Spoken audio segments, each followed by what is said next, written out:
इस्तीफा दो, इस्तीफा दो, पंकज पांडे इस्तीफा दो, नीतीश कुमार। यहाँ डॉक्टरों की नाकामी है, वो कॉन्शियस नहीं थे। अगले कुछ महीनों में एशिया का सबसे बड़ा अस्पताल होगा क्या? एशिया का अस्पताल बनेगा।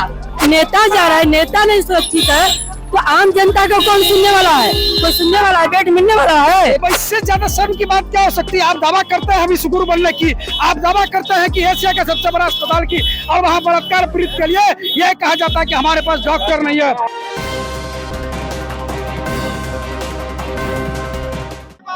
पंकज पांडे इस्तीफा दो, नीतीश कुमार हाय हाय, नीतीश कुमार हाय हाय,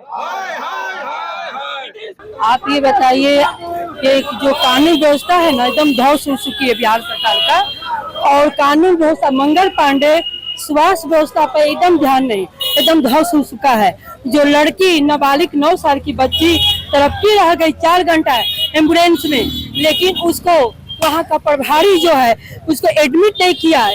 यहाँ से वहाँ, यहाँ से वहाँ उसको फेल मार। जब हमारे कांग्रेस के लीडर वहाँ पहुँचे तब जाके वहाँ एडमिट हुई, लेकिन बेचारी वो लड़की जंग लड़ते लड़ते हार गई।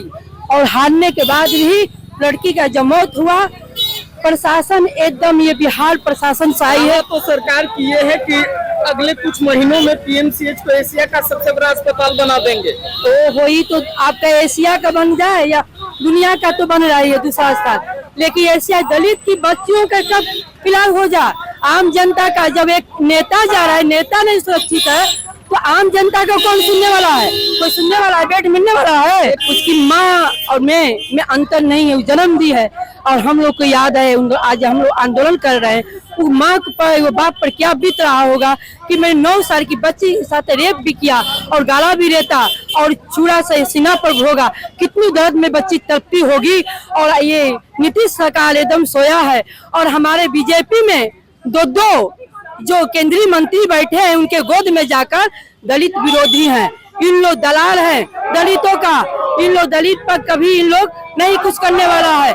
आप समझ सकते हैं, जिसको ट्रीटमेंट की जरूरत थी और उसको 4 घंटे तक एम्बुलेंस में ही रखा गया। उसको बहुत ट्रीटमेंट की व्यवस्था थी ताकि वो आईसीयू में जाए। आईसीयू में उसका इलाज चलना था, जो कि नहीं हो पाया, जिसकी वजह से उसकी जान चली गई। यहाँ डॉक्टरों की नाकामी है, वो कॉन्शियस नहीं थे। प्रशासन, महिला के नाते कितना दर्द है ये एक माँ के लिए, मैं भी बेटी की माँ हूँ, मैं 2 बेटियों की माँ हूँ। और सबसे बड़ी बात ये है कि इतना होने पे भी कुछ माताएं भी नहीं समझती, कोई इज्जत के कारण चुप हो जाता है। तो मेरा कहना है, जब हमारी इज्जत पे ही कोई हाथ डालेगा तो हम चुप क्यों रहे?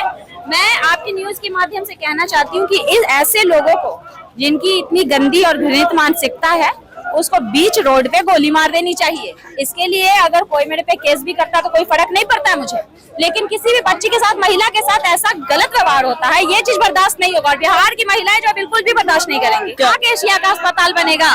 क्या बनेगा? जब आप व्यवस्था अच्छा नहीं दे सकते हैं तो क्या एशिया का दूसरा अस्पताल बनेंगे आप?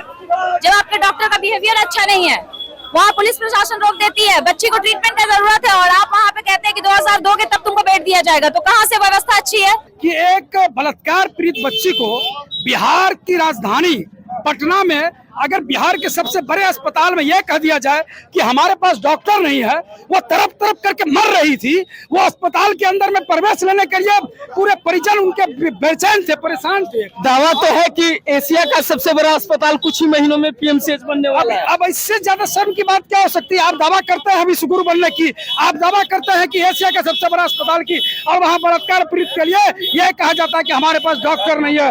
तुरंत अविलंब स्वास्थ्य मंत्री को इस्तीफा देना चाहिए, और नहीं तो माननीय मुख्यमंत्री को, स्वास्थ्य मंत्री को टर्मिनेट करना चाहिए, बर्खास्त करना चाहिए। और पीएमसीएच जैसे अस्पताल को ऐसी व्यवस्था और ऐसी बात कभी नहीं आनी चाहिए कि आपके पास और डॉक्टर नहीं है। ये सिर्फ उस पिता की बात नहीं है, ये पूरा बिहार इस बात को लेकर के शर्मसार है।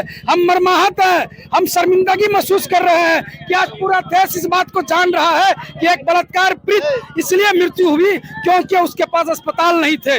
इससे ज्यादा शर्म की बात क्या हो सकती है?